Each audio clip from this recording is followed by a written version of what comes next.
কোন প্রবাসী এসে এই দেশ শাসন করতে পারবে না।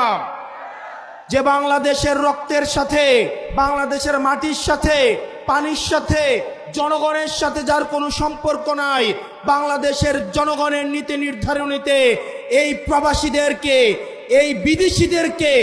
এই বিদেশিদেরকে তাদেরকে কোনো জায়গা দেওয়া হবে না। এই তরুণ প্রজন্ম হাসিনার এই যে কামাল পেট্রোলকে 2 টাকার দাম দেয় নাই।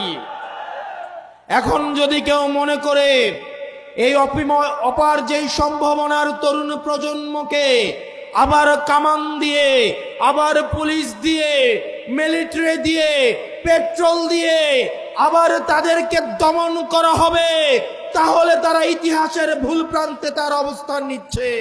শোনো হে প্রশাসন, 2024 সাল থেকে যদি আপনারা শিক্ষা না নেন, আপনারা যদি আবার আগের ছকের নির্বাচনের দিকে ফিরে যান, আপনারা যদি আবার গুলশানের দিকে লাইন দেন, এই তরুণ প্রজন্ম আপনাদেরকে ক্ষমা করবে না। এই তরুণ প্রজন্ম যারা জুলাই এসে রক্ত দিয়েছিল, এই শাহী খুনি হাসিনাও বলতে বাধ্য হয়েছিল ওদের একটাকে মারলে একটাই যায়, বাকিগুলা রাস্তা থেকে যায় না। আমরা আবরার ফাহাদের উত্তরসূরি, আমরা আলিফের উত্তরসূরি, আমরা হাদি ভাইয়ের উত্তরসূরি।